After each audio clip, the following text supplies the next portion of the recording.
Welcome to Just Another Football Podcast. Quick disclaimer that we start the episode by talking about Anthony Taylor's performance in possibly the game of the season. So I recognize that some of you might not want to hear from that. This is the minute you want to skip to.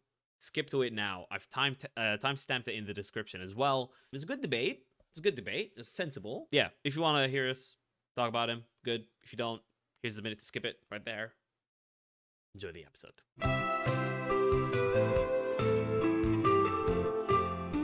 Hello, welcome back to Just Another Football Podcast. What a win. What a win. We just about heard the full-time whistle at Anfield. Liverpool 1, Manchester City 0. Shout out for the second time in a row. Interestingly. Haaland cracks. Hopefully so. Maybe. Arsenal are now 4 points ahead. They won their game against Leeds. But the Liverpool-Man City is just fresh. And we were debating some of the refereeing elements of the game just before that. Let's knock that out quickly, and then let's get straight into the game. Fergal and George, how are you guys? Enjoyed that? Very good. Enjoyed that game thoroughly. Yeah, that was a prime Premier League. It was great entertainment. Yeah, of a Sunday evening. It was a typical Premier League game because I think the typical Premier League game lacks good refereeing, and Anthony Taylor almost lost complete control of that game. I think he refed it spot on. I really do. I think he did as well. And you know what? Genuinely think he refed it spot on. Oh no, just no, just no. Like at some point, I know Ali, that. can I make a point about it first? Okay. I think, like, with a game like that, when it gets heated, it's hard. That, in all fairness to referees, they are the hardest games because you don't want to kill a game like that by giving back-to-back, 3-4 yellow cards that causes players to take a step back and think about what they're doing. Okay, so I get that. I think all the ones we'll talk about the ones we were discussing before. There's a few fouls like the one that Klopp got sent off for arguing about. There probably were fouls, but they weren't. They equally, it's like in the heat of the moment, you're like, just let it go, let it flow, and it does benefit the entertainment of the game. You might be right in that they were incorrect, but they also weren't in really dangerous areas of the pitch either. Yeah. So it's not like, and the one that there was an incorrect mistake, or the one that the foul for the goal, Foden's goal that was disallowed. Thought they got that right, but at the same time, you've seen ones like that ignored before. Well, incorrectly, and in the game, some of the ones like that were ignored. It's just a case of a referee applying the rule. That's his job. Like the referee's job is to apply the rules, and the rules are applied here. I don't think the rules were applied for the last 20 minutes of the second half. It was a shocking performance from Anthony Taylor. And what I am mad about the fact that Jurgen Klopp got sent off. I think he was right to get sent off because of his reaction was a bit over the top, and he is like that. He's an emotional guy. But I think that the reaction was worth it because Salah would get decision after decision after decision. He would never get a foul the rest of his life. What are we doing here? What are we doing? Absolutely there's a difference, George. There's a difference. And I know what you're gonna say. There's a difference between allowing strong tackles and the difference between letting just people kick at each other and throw each other to the ground. That's not how the game should be refereed. If there is a foul, regardless of the occasion, and that's Fergal, I hear the point about the occasion.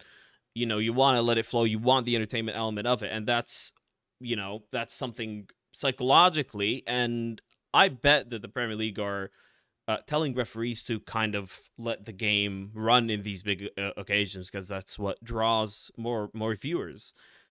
Definitely. But in my opinion, if it's a foul, give the foul. If it's not the foul, don't give the foul. Just apply the rule in any time. Like the stuff about if it's in the penalty area, a stronger foul. Is it enough for a penalty? That's just mute. I disagree with on Ali is that you're making out as if it was disastrous. It was for the last 20 minutes. I think it was the last 20 minutes. So he's done really well for 70 minutes of the game, and then in the last 20 minutes, he's let few fouls go. A handful. Is that then make because a I don't like horrendous unfairness, and performance? I think Jurgen Klopp was sent off as a direct result of that, and I am mad. All I saw of Jurgen Klopp, he didn't make physical contact with the linesman, did he? Yeah, he got out his face. Screamed in his face. There's absolutely no. He screamed in his face. But did he?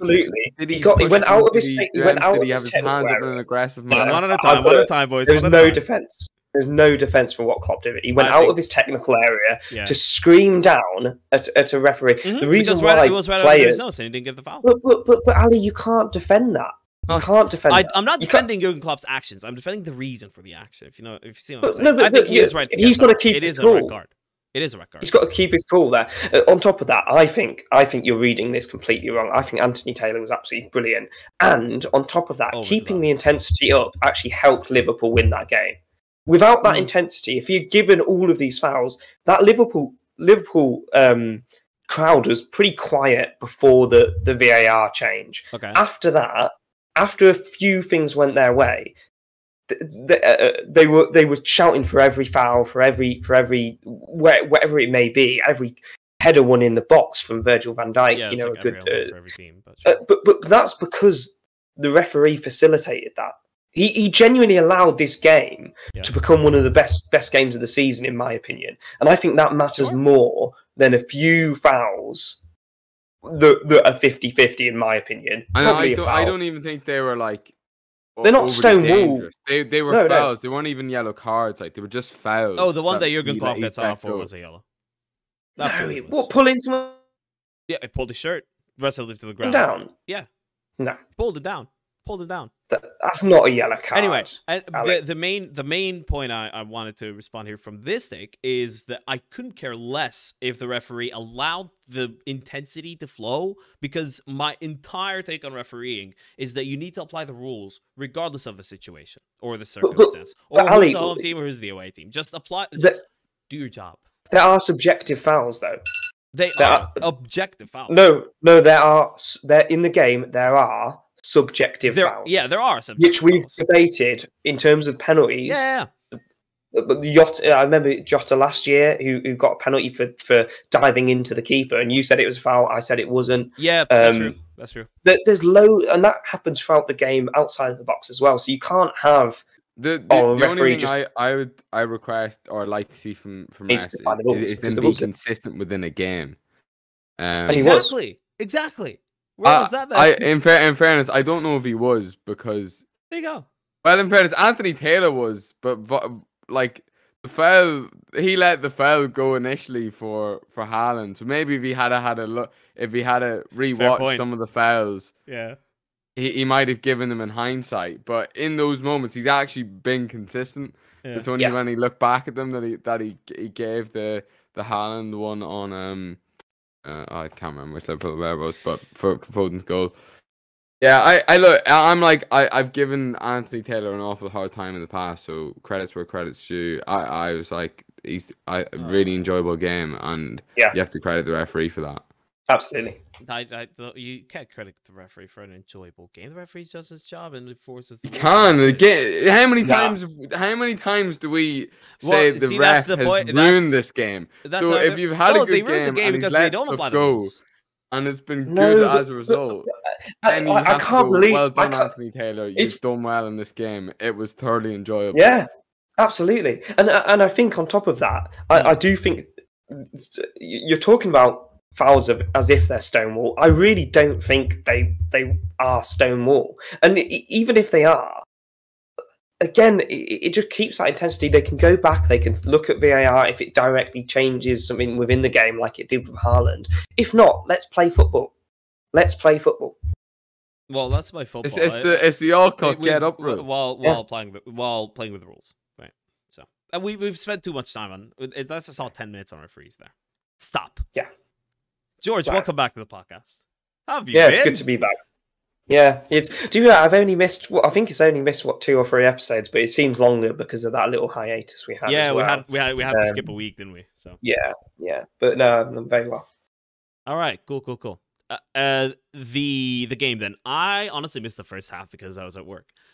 Like I heard some like maybe 5 minutes on the radio on the way back, and then watched like the last like 5 minutes of it in the second. But on the whole, didn't see much. It sounded like it was a bit cautious. Liverpool were like stopping passes lanes into Haaland, and when Haaland gets it, they were winning their duels. Haaland lost all 4 duels in the first half. Like I took a look back at the stats to see what was going on. We had 26 touches, which is a lot for Haaland. Actually, I think the focus was actually to play it into Haaland from City. It appeared that way anyway, but he lost every duel that he had.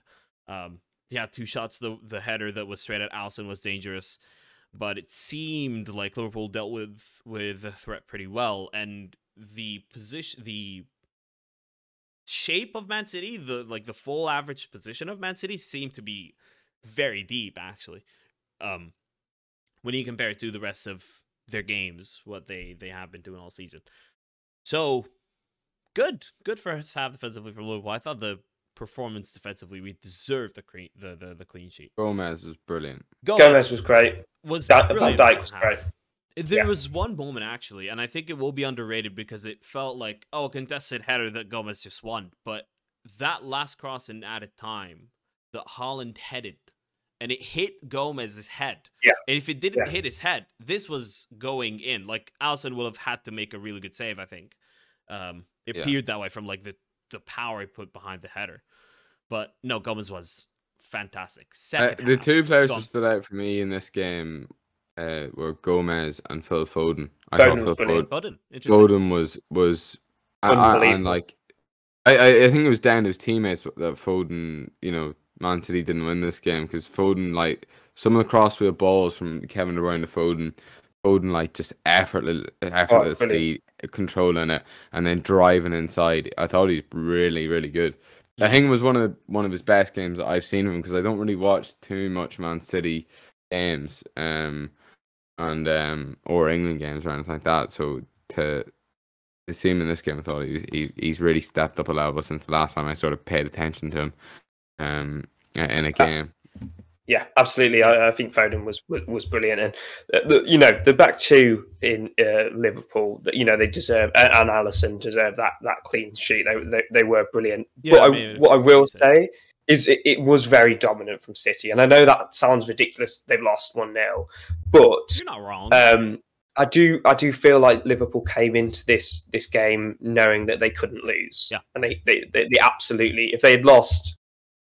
It's a bit early to write it off. They're still 10 points behind. It would have been a pretty disastrous. So it was cautious in the first half. A mistake by Cancelo, really, to for the goal. Terrible. Very, very poor. Still, without that, I think a draw would have probably been a good result for Liverpool. Yeah. In the general flow of the game, Man City were dominant in possession in probably most chances, maybe not high value chances. But the main chances that came near the end was like Nunes, who just was Nunes was terrible. Poor, really, really poor. Yeah. Like he done well at driving with the ball, but decision makings at the end, like wound me up. It easily could have come back to bite him. Like absolutely, yeah. And one other thing that I think might have really helped Liverpool and might have won them this game is not pretending Arnold was injured, but shielding from the media, as in framing it as an injury. And I know he got an injury, but most likely, I mean, if he's coming on, he probably could have played the game. Let's be honest. You don't put on Arnold last 20 minutes if he's half injured. That doesn't make sense to me. So Klopp, he's done this loads of times, and it's really effective, and I think really genius. Is when he needs to take off players, when he's looking ahead at games where Arnold was in a bit of a rut, got an injury, he's played it perfectly. He said, "Look, let's take him out, protect him from the media." And also, Milner was fine against Foden. I think it's difficult to get anywhere near him in a game. If Arnold had played, I really do feel it might have been a different result. It was interesting to play Milner because he really struggled against Foden and should have gotten sent off in that fixture last season, if you remember. He somehow stayed on the pitch and got away with it, but No, Phil Foden was still very involved, but I think what Milner did was stay deep. Like knows his limitations this time in terms of not stepping up too much and trying to win the ball back. The focus of Liverpool's attack was largely, getting Salah into pockets and getting Harvey Elliott into midfield. It was so SofaScore had it as a 4-2-3-1. It was like that. I feel like Harvey Elliott took a lovely wide position, and Salah was coming in from like the left, and showing up into the half spaces there. It was, to me, looked like more of a 4-2-2-2. Especially when Darwin Nunez came on, it was a clear 4-2-2-2. At least from a pressing standpoint. But I love the shape, and there was just the one moment when City just got patient and played it side to side to side, and eventually broke through, and they got a foul out of that on the Kevin De Bruyne side. I think Thiago fouled him. The cross was poor at the end, thank God. But Salah's or Liverpool's like kind of defensive. That's what I wanted to see from Liverpool after we've struggled. Really, is not too high of a line. City can beat that very easily, especially with our form at the moment. Lovely discipline in terms of keeping a mid-block, blocking passing lanes. The pressing wasn't as high. Alisson did have to make 6 saves. Foden was allowed a lot of time on the ball. He had 93 touches at the end.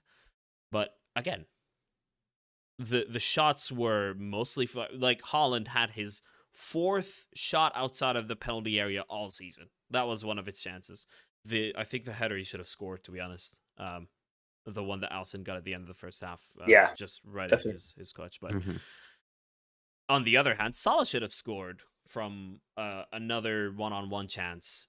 That's the mistake I think City made, is that they allowed these opportunities. The one that Salah scored was just a direct mistake, and Cancelo just committed too much. But the one that Salah missed, Ederson actually saved it. It was a great save, and it was given as a goal kick. But it's like a really slight touch on his finger, so I understand that. It was just a mistake of committing too much and knowing that Liverpool, not reading the situation in terms of Liverpool playing to City's weaknesses in terms of, these, if you're not allowing the opportunities for Haaland to get the ball in the right areas, it's going to limit you. And when we've been winning all of our duels and, playing under counter-attack as effectively, it could have gotten worse for City earlier, but yeah, I feel like for me this is more of a coup for Liverpool. I don't think it changes the title race at all. Oh yeah, no, absolutely. I think yeah, because this sounds really bad, and feel free to disagree with me, but it does feel like Liverpool was the smaller side in this game. Oh, definitely. I don't know if that reflected in, maybe that's just because of the style of plays, and fair play to Klopp. I definitely think that going into the game, that was the yeah, and I think the media and I think I don't want to say an end of an era, but Klopp really needs to try and revigorate this team and get it playing like it did before. And I don't think this result changes that too much. It might allow some momentum, but Liverpool won't be playing like they've done against City here in games to come. They'll want to be on the forward foot. So we'll see how that sort of develops. But for me, I think City are clearly title favourites, despite sort of Arsenal's good run. I mean, let me ask you this: what was your score prediction going into the game? Well, I thought it'd be a draw because I didn't think City would push too hard. Because I don't think they needed to, and I felt Liverpool it was almost a we can't lose situation for Liverpool. 1 point, drawing is still bad, but it's not a catastrophe. So I did think it'd be a draw because of I think, to be honest, Liverpool's defensive capabilities without Trent massively underrated. So yeah, it could have gone either way. This game, there's 2 high quality top 4 sides, but it was a cracker. Fergal, what did you think the score was going to be? Are you surprised? I didn't. I kind of actually forgot it was on until it popped up on my phone. Okay. But what was your score prediction though? How can I predict something if I didn't know it was going to happen? Oh, you didn't even know the game was gonna I happen. did honestly. I've been busy this weekend. I hadn't come into my head until I was like finished watching the other games, and I was like, oh, City will play that game's happening. and I'll just enjoy it. we have a I won't podcast after predict this. anything. I'll just enjoy it. Are you surprised by the result? There you are. Yeah, I was surprised how good Liverpool were. Yeah. Me too, Fergal. How good defensively they were. Foden. Thing is, I don't want to give Milner too much praise because Foden had some really good moments. It's not like he was shut out one bit. It might not have been Milner's fault as to why Foden. Oh no, I think it was deliberate. Just play a lower block. Don't commit too much. Yeah, I mean, I think that's more to stop Haaland. Is like you just like you do like a low block, so like he can't affect the space in the box. He can't run in behind onto anything. And then you've got to hope that none of the other Man City players pick something out. Well, that was one thing within the game. There was a lot of not long shots, but just outside the box shots that City had, and I think obviously Liverpool got a lot of bodies in front of them and defended well. Had there been better finishing that we know, the likes of Silva and De Bruyne could do, that could have changed things. But then that would have been a long shot, and you go with long shots, you kind of hold your hands up a little bit. And Liverpool had their own. There was that one Salah ran through and curled it. He really should have done better for his standard. Yeah. And Jota was there as well. If he had just passed it, I don't know why he didn't square. And the Nunez one. Nunez, that's awful. How? He looks really poor. I think between him and Nunez and Cancelo, they're the two worst performances on the pitch for me. There's something about Nunez that just doesn't excite me when he's on the ball. I don't know whether it's. I noticed Cancelo seems to just be apologizing every 5 minutes. He was like, he was just like, sorry, no guys. It's just not my day. Sorry about this. And at the end, I think he was like, I saw him pointing at himself and sort of shaking his head. Yeah, someone as if to go, this one's on me, guys. But like, one poor game for an incredible player, so like, I'm sure he'll bounce back. Nunez is good. Nunez is a. I'm not convinced. I'm not convinced. He's touch of the Timo for me. Or Rom, a touch of the Romelu Lukaku as well. Yeah, the problem is when. Well, I mean, he has a better goals to minutes ratio than Gabriel Jesus, but never mind. The problem is decision making on the ball, apart from his goal scoring instinct, which I think is definitely there. When he's carrying, he just takes the wrong decision. But do you think? I mean, surely he's going to be compared to Haaland, and probably it's unfair. It's unfair. It's not unfair. So why is it unfair? There's absolutely no. He's come in for a higher fee. Whatever you want to talk about. Wages and thing. He's coming for a higher fee. He's the same age, similar age. He should be compared to Haaland. You're right. You can compare them. You've got it. It's done and dusted. No comparison. Nunez should be doing as well as but you have to. Nunez should be doing as well as Haaland over a season with the two expectations and the two teams they're both in. He should be doing better than he is. That's not. It's not. He should be doing better than he is. You shouldn't be comparing him to Haaland. You should. He came with the same price. His own very high standards, and he's not hitting them. Just because Haaland's had a good start. Haaland is a generational talent. So was Nunez. 60 million. Like maybe that was what the hype was beforehand. He ain't that. I mean that's definitely clear. He definitely has been to be a very, very good striker. He's not generational. He's not on Haaland's level. And also, the reason why Haaland was so cheap is a release clause. So City paid that, and exactly. So that's good. That's a good signing, then, isn't it? Well, Nunez is not a signing, but you shouldn't. You shouldn't be I wouldn't say he was. They're both strikers. They're both playing for top two teams that should be. Let the man finish his point, George. Come on. No, it's fine. Like I get your point, George. That in some ways they should be compared, but I think if you compare them, the answer is just clear. Like Haaland is way better.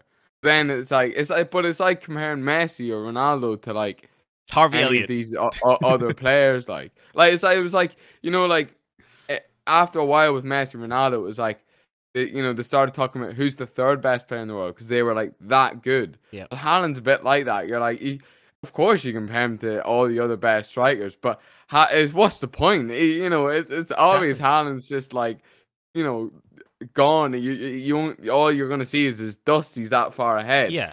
So you can't compare him. It's a very short conversation. Yeah. I think it's sort of pointless. So what I'm saying is you need to be like Núñez. You need to have different expectations. I think you're right. You're right though that like in fairness to you, Liverpool fans were pitting Núñez against Haaland. That's true. So you've got a point there. People were comparing him, but as a non-deluded Liverpool fan myself, I wouldn't be comparing them. I think he's on a different planet, Haaland, and Núñez can be very, very good.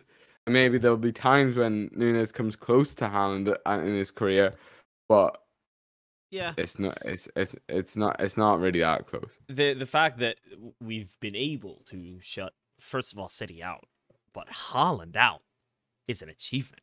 Like this is the first time this season, apart from this weird Bournemouth game, that we've been able to shut Erling Haaland out. But in fairness, been able to shut Erling Haaland out. You stopped him scoring, but he still had really good chances. I think it was more that we stopped the scoring. I think it's more he missed his chances rather than like you did do really well. I don't want to take credit away. Yeah, but if Haaland was just in his form from the previous couple of weeks, I think he does score.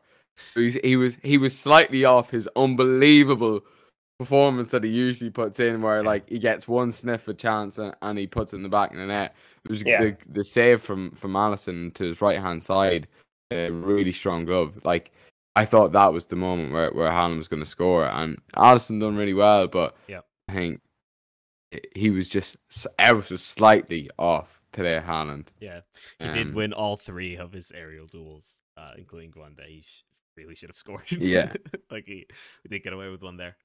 But again, it's interesting that we've he had at one stage, it was very quiet, not getting chances, that he had to take a shot outside the penalty box. I think that says something. It's a very, very, very minor detail, but I think it does say something. Okay. Any more on possibly the game of the season? No, not for me. I'm happy enough. Enjoyed myself watching that one. Brilliant. Yeah, enjoyed it. Yeah. It makes the title race very open, I would say, because everyone still thinks I think Man City are going to win. You know what it is about these title races at the moment? Yeah. It's like it's always Man City versus someone else, right? Yeah. And you don't want Man City to win. But then I'm like, well, who are they up against? And then you're like, I don't really want Liverpool to win. I don't really want Arsenal to win. Yeah. That's fair enough. You're Chelsea fans. So you're always like, oh, it's good Man City you've gotten beaten. And then you have a look at the table and you're like, oh, for God's sake, now Arsenal are going to go on ahead.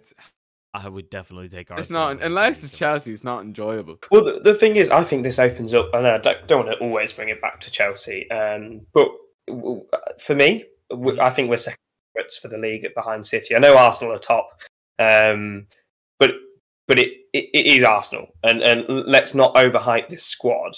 They're doing well, they're in great form, and I think they'll continue it, but they won't win the league. Let's be honest. You can clip this up. Harry can have his day, but I think Harry would agree with me. I think with Chelsea, you've got the expectations of winning the league with bringing in £200 million signings, and I believe a better manager as well than Arteta at this time. Got a game in hand to bring us closer to the City. So I like to see Liverpool win this game because it means Chelsea can catch up to City, and I think that's who everyone's looking at. Even though Arsenal 4 points clear, everyone's still looking at City, and I think there's a reason for that. I went from completely baffled to actually not minding the stake. That was a good, that was a well-constructed argument. Chelsea have 19 points from 9 games. They win the game in hand, and they go to 22 points. Arsenal are 27. So there's 5 points in it. If you win your game in hand, of course. Yeah. So did you watch Chelsea then? This I did. What I do you did. make of them? What do you make of them? Let's get into that. We were very poor, actually, this game. Says no, we something didn't about look Aston good. Villa, doesn't it? I've got to like this game to me was Remontada FC. Ooh, Kepa how? Oh, Yeah, Kepa. lost Brilliant. his Brilliant, cheeks. brilliant save. And then Mason Mount with a mini Remontada. You know, people were slagging him off start of the season, and he's just shut them up. But apart from those three, we were really lucky. But Yeah. Kepa, unbelievable. Where has this guy been? He's just come out in from the cold, and he's ice cold at the moment. He's so good. Yeah. This is the £75 million keeper that we paid for, isn't it? That's the one. Let's sell him quickly because I'm not convinced it's gonna last. But so that's cash in, baby. The thing with Kepa is he's always been good at shot stopping, reactive. He's quite like De Gea there, but when a ball goes in the air in the box, Sorry. He's not always been good at shots. Yeah, he has. No, but he has. 'Cause he was on the Lampard. He was he was lowest in the post shot XG. Yeah, he's always been decent at playing out from the back. That's what he's been good at. I think you're underrating his shot stopping. Like he always pulls up wonder saves within a game, as in really like quick reactions. I just think his consistency is. Yeah, I know he's had his. Okay, let's just scale this back. Let's back Kepa. I'm backing Kepa. He's a short king. He's a short king for a keeper. Compared to keepers, I was looking this up because I was trying to see if I could worm him into short king of the week for a goalkeeper. He's 6'2". He's tall enough. Come on. He's 6'2", and I was is he? Yeah, he is. He's just small. He's good for 6'2". He's 6'2". He looks small. Yeah, FBRF. He looks small. Let me actually fact check this De Gea Kepa debate. So I am pulling up the FBRF profiles of them too. You mentioned post shot XG there. The goals denied. The historical data has the lowest Kepa has had was 1920 at minus 9.5. Nice. For the season. It's just that's an anomaly, isn't it? This season he's played 290s and so far this allowed 0.7. What did he say there? Why are you laughing? I didn't hear that. He said the 9.5 was an anomaly. It was an anomaly. That's a freak. That's a freak result, isn't it? It was a freak 38 game season. Yeah, it was never a freak see it again. Yeah. For reference, don't forget.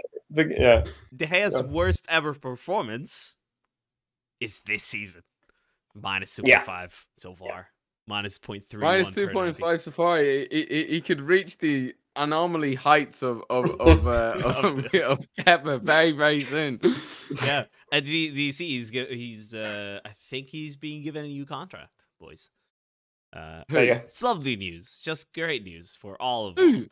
Well, Kepa or De Gea? De Gea. Oh, De Gea. I don't care about De Gea. Yeah, we should sign Kepa up. That's brilliant news for everyone else. Yeah, it's great. News, actually, it's fantastic news for most of the league. Okay, satisfied then by Chelsea, or have reservations because the performance is poor, but you got to win a lot of comebacks. What do you think? Bad performance. We were really bad. Mount was great, but we were really bad in terms of just controlling the game. But I think we've said this. You must. To be fair, our listeners might be tired of saying this, but when Reece James doesn't play, Chelsea are a completely different team in terms of both chance creation and also just stability at the back. So we just need to get Reece James back as soon as possible, and then we'll be fine again, and we'll win the league. Last week, at the end of it, I said I was very confident Chelsea would beat Arsenal. That's gone out the window now. But without Reece James, yeah, it's a 50. Yeah, but I was very confident because of Reece James, because I was thinking Martinelli's in such good form and he's one of the more dangerous attacking threats for Arsenal. And I thought Reece James has him back pocket, nice and easy. The fact that Reece James is now injured, I'm now 50-50 on whether we'd beat Arsenal. I agree.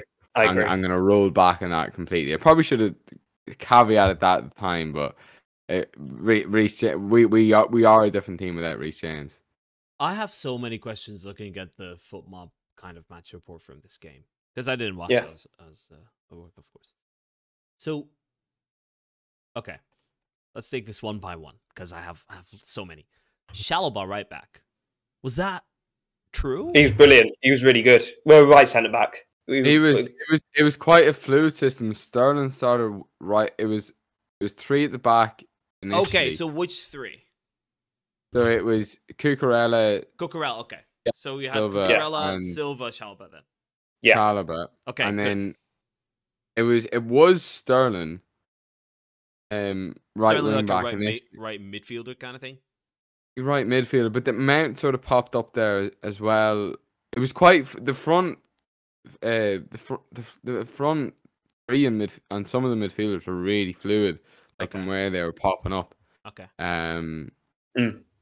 But it was Sterling, and then they made a change at half time and brought on Koulibaly and Azpilicueta, and Azpilicueta went to right wing back then. Oh, okay, got it. Because Cucurella didn't have a good game. Cucurella was very poor. Cucurella was, he's had a 6. I don't trust these ratings very much, but 6.3 subbed at halftime. It's not been great. There's a reason for this. So second half. When were the goals scored? Because that will factor into what I think. Early on. Okay. No, one for one. So early on for the first one, and then a free kick in the second half. He scored a free kick. Good on him.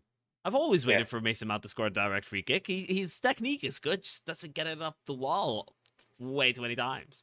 The keeper is very questionable from. Yeah, I saw like annoyingly my stream went just as that free kick was about to be taken, and then I was like, wait, trying to get it back up, and then I was looking on Twitter and I saw people, all the Chelsea fans go, oh my god, and then I flicked on and the commentator was going, oh, what a goal, and all this here, and then I watched it back and I was like, I'm not sure on that one. That was a bit dodgy, but wait, what? What happened? How? It kind of went sort of like if Martinez had stuck out his left hand. Yeah, if you'd stayed where he was, he might have got it. Yeah, it had a little bit of swaz on it. Okay. I am scrambling to watch the free kick, but there's ads in that. Forget. Just leave it. It was to summarize. Yes. Kepa, unbelievable. Mount, very good. Cucurella, poor. And Chelsea were lucky to get the win, in truth. Yeah. And loads of comebacks for people that and Loftus-Cheek's just a bit of a comeback in general. He's been doing well. Yeah. I thought, though, in this game, I thought he could have done more. He's a bit too safe and sideways. I'd love him to sort of just push on a bit, be a bit more positive at times. But in general, I think he's doing very well. I think we'll see Brozier soon. To be honest, Aubameyang's great. Goal, the last one he scored. But to be honest, Aubameyang flirting with other clubs already. I think Brozier will be integrated more and more and more. With the Barcelona thing with Aubameyang, not Barcelona. Who was he linked to? I didn't. Apparently, had talks become with a club. But I can't remember which ones it was. I don't know, but yeah, I think we'll see Brozier more and more. And Aston Villa wasteful. Steven Gerrard did talk before about the fact that Aston Villa's finishing needs to be better. He's got to go, isn't he? Apparently. I mean, if your players are missing these types of, if you're having 18 shots and scoring no goals, then it's kind of on you, not on the manager. It's on the players because they're clearly creating chances against a really strong team. All in all, despite the form. Yeah, it's not on Gerrard, and I know Gerrard's not the greatest manager. He's a bit predictable, but come on.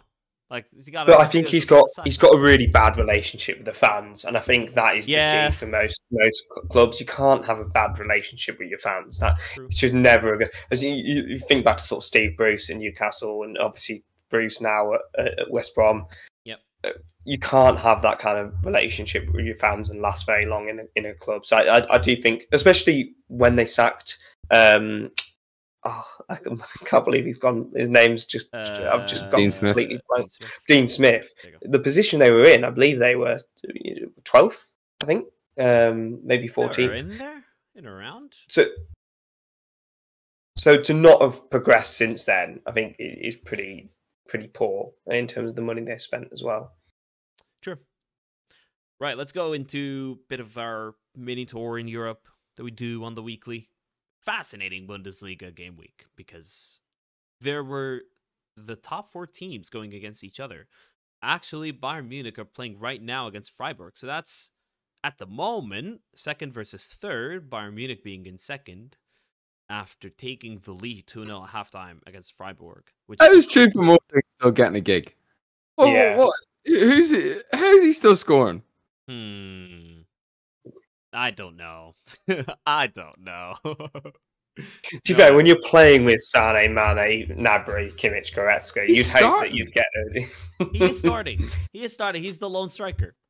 But I guess because you don't have any other lone strikers, and they were getting a little bit predictable with Sadio Mane being up front, but Sadio Mane drifted off to the left now, and they're playing more of a 4-2-3-1, and Sané's the one behind Choupo-Moting. Obviously not watching the game, we're recording this.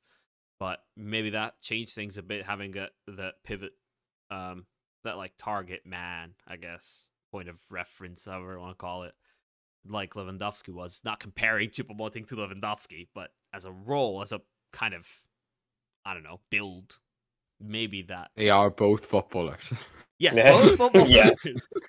Both tall, both strikers. Both are like playing their back to the goal. So there you go. Union Berlin won against Borussia Dortmund. The funniest goal of the season got them ahead in that game.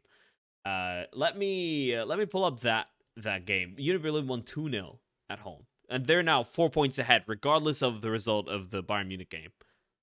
Incredible. Jordan Pefok went out injured, by the way, which is concerning given the World Cup is right there. Although I'm not sure he would have been called up anyway, so that makes it less devastating. The first goal that went for Union Berlin, I was scrolling through Twitter, and Gregor Kobel, the ball was passed back to him, and he completely slips trying to play it to the right. God, it was so cringe. And then they go on to get shut out again, and they are now 8th. Because the league situation is like this: 23 Union Berlin, 19 Bayern if result holds, 18 Freiburg if result holds, 17 Hoffenheim in 4th, 17 Eintracht Frankfurt in 4th with a 4 goal difference. This is mad. 16 points Borussia Mönchengladbach, 16 points Cologne, 16 points Borussia Dortmund with a -1 goal difference. 15 Werder Bremen 9th, 15 Leipzig 10th, 15 Mainz 11th, and then you go 13, 10, 8, and the rest of the but 4 points separate 11 to second. 2 points. Oh no, 4 points. Yes, 4 points 11 to second. 11th second, and 2 points separate 11th and Champions League spots. Madness, absolute madness. So that was in the Bundesliga this week. I want to get into the MLS a little bit because we are into the playoffs now. Thursday night, Philadelphia Union at home. I'm going. Fingers crossed. Who did they have? Cincinnati. So Cincinnati, I said last week, to be honest, that they had 3 forwards that are on Windy City. The Windy City, Chicago. Chicago. What was that? Anyway, I can't remember what it's from, but is it The Simpsons? And Homer just keeps going, like, cities keep being said, and he just goes, ah, yes, the Windy City. The Windy oh, okay, all right. I didn't know that reference. My bad. That went completely off our head. Wow. So we play Cincinnati at home on Thursday. It's the same time as the 76ers' first game of the season, which is making me mad. But whatever. We're the best team in Philadelphia. Of course, people gotta sell out this game, right? So, yeah, Cincinnati won at New York Red Bulls. The attendance was like 25% capacity. I didn't understand it. Well, for a playoff game? For a playoff game. It was madness. The Red Bulls What was failed to going sell on? more than 25% of a playoff game. Granted, it's like the 13th playoff appearance in a row, or 16th, something like that. No, that doesn't matter. Like, what? It doesn't matter, right? It was a noon kickoff. So, but again, like Premier League has noon kickoffs every single week. So I love the way you say it. You say that as if it's one word. Noon kickoff. Noon kickoff. Yeah. Yeah, it's a noon kickoff. What do you mean? A noon kickoff. You're saying like it's one word. Noon kickoff. I was like, what is this? Is this some sort of dish? No, I'm having noon kickoff. I'm having noon kickoff for dinner. It's like a if it was North African rice dish of some sort. A noon kickoff.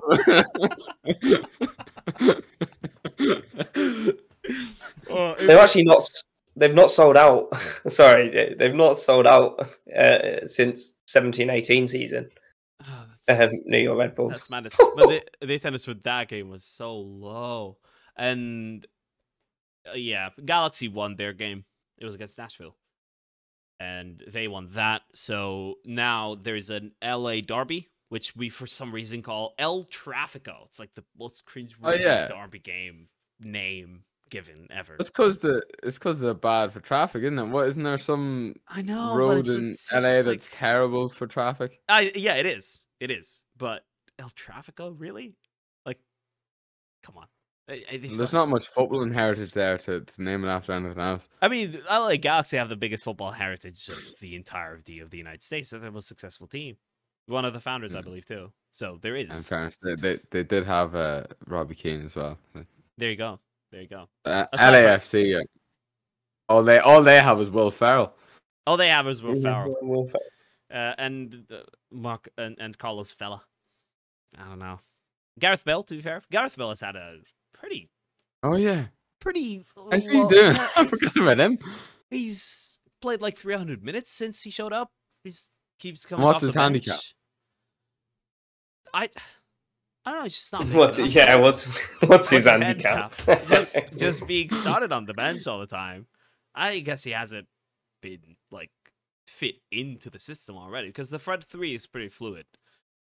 So you have, so the front three, Gareth Bale is someone who like floats left and cuts in.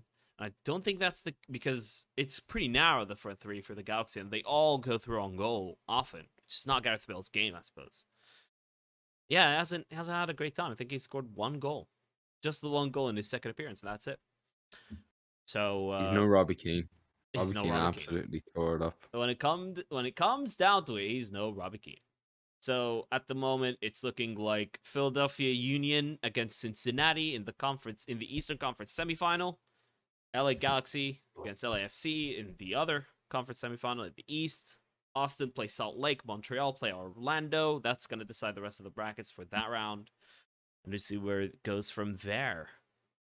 But yeah, let's wrap this up. We are going to go ahead into... Oh, wait. The El Clasico happened. Real Madrid won 3-1. That should get at least a mention. I'm surprised that, like...